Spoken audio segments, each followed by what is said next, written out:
Hello and welcome my YouTube channel. इसमें हम आपको R Agarwal class 8 exercise 7D factorisation का क्वेश्चन नंबर 21 से 24 बताने जा रही हूँ। क्वेश्चन नंबर 21 में है a² + 6a - 91। इसमें आपको फैक्टराइजेशन करना है, मिडिल टर्म फैक्टराइजेशन, जिसमें हम क्या करते हैं, a² को 91 से मल्टीप्लाई करते हैं तो मल्टीप्लाई करने पर 91 a² आना चाहिए और ऐड या माइनस करने पर 6a आना चाहिए। तो यहाँ पर कितना मल्टीप्लाई करेंगे कि 6a आ जाए, प्लस या माइनस करने पर मल्टीप्लाई करने पर 91। तो आप पहले यहाँ पर इसका फैक्टराइज कर सकते हैं जो है क्वेश्चन टर्म को। यहाँ पर 3 से करते हैं, 9 × 1 10 हो जाता है, तो 3 से यहाँ पर नहीं हो पाएगा। तो 3 से नहीं होगा तो यहाँ पर किससे कर सकते हैं, 7 से कर सकते हैं। देखिए 7 से करेंगे तो 7 × 1 = 7, 2 और 1 7 3 = 21 हो जाएगा।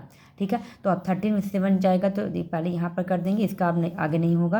यहाँ से a² लिख देंगे, प्लस लिख देंगे, यहाँ पर -91 लिख देंगे। ठीक है, अब यहाँ पर देखिए 13a लिख देंगे और माइनस करते 13a को 7a से तो 6a हो जाएगा। 13 को 7 से मल्टीप्लाई करेंगे तो 91 आ जाएगा। अब ये दोनों में कॉमन a है तो a कॉमन ले लेंगे, ये बचेगा कितना, a प्लस यहाँ से 13 बच जाएगा।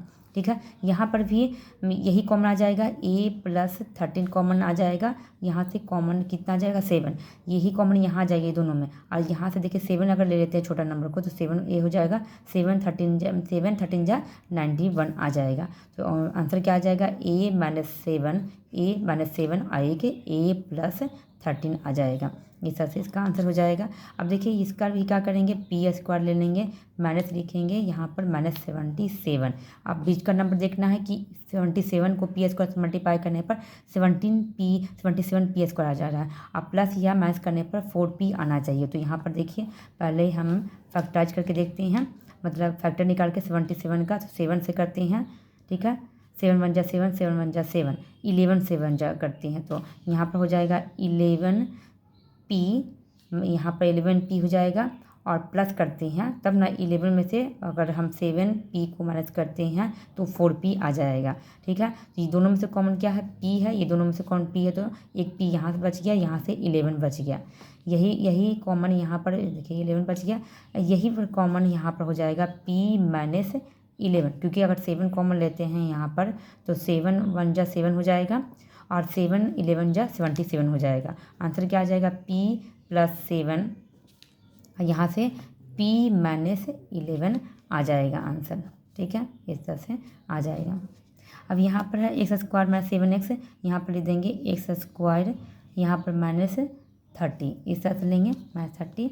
अब यहाँ पर करते हैं कि 30 आना चाहिए और प्लस या माइनस करने पर 7x आना चाहिए। तो 30 का फैक्टर निकाल के देखते हैं, 2 से 15 हो जाएगा, 3 से 3 से 1 = 3 5 = 15। ठीक है, 3 2 = 6, 3 2 = 6 होता है और यहाँ पर 5 हो जाएगा। 23 में तो यही क्वेश्चन है। ठीक है, यहाँ पर 3 2 = 6 है, 2 से करते हैं तो 15 2 = 30 होता है, 3 से 3 5 = 15 होता है। तो यहाँ पर 7x आना चाहिए माइनस करने पर, 2 3 = 6, तो ये भी नहीं हो रहा है।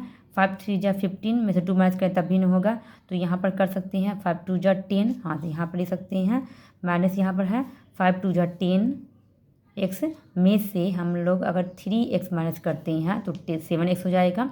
ठीक है, यहाँ पर प्लस का साइन लगा देंगे क्योंकि यहाँ माइनस है तो माइनस प्लस माइनस करते हैं, 10 में से 3 जाएगा तो 7x हो जाएगा। अब यहाँ ये दोनों में कॉमन क्या है, x कॉमन है तो x बचेगा, यहाँ -10 बच जाएगा, यहाँ से भी x - 10 ही बचेगा। तो दोनों में कॉमन क्या है, 3 है, तो 3 के टेबल में 30 भी आता है, 3 × x 3x हो जाएगा, 3 10 = 30 और आंसर क्या हो जाएगा, x, ये +3 और यहाँ x - 10 आ जाएगा। इस तरह से आपको आंसर निकालना है। अब ये क्वेश्चन देखिए x² है, माइनस लिख देंगे -42। ठीक है, अब यहाँ का दोनों आपको ये साइन देखना है और बीच में निकाल के देखना है। अब यहाँ पर 42 का देखते हैं, कॉन्स्टेंट टर्म का ही निकालते हैं, 2 से 2 2 = 4, 2 1 = 2, यहाँ पर 3 से करते हैं, 3 से 1 = 21। अब देखिए यहाँ पर 11x आना चाहिए, प्लस या माइनस करने पर मल्टीप्लाई करने पर 42 आना चाहिए। तो यहाँ से देखिए 3 2 = 7 हो जाता है और 3 2 = 6 हो जाता है, 6 और 7 हो जाता है 13। ठीक है, अब यहाँ पर देखते हैं 7 3 = 21, तो ये भी नहीं हो जाएगा।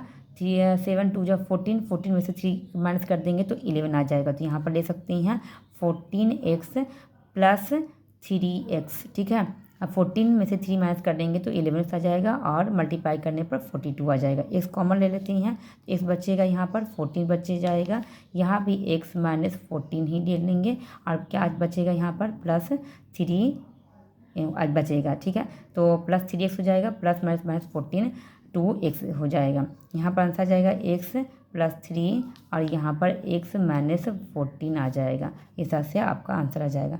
आपको मेरी वीडियो अच्छी लगी तो please subscribe, like and share. Thank you.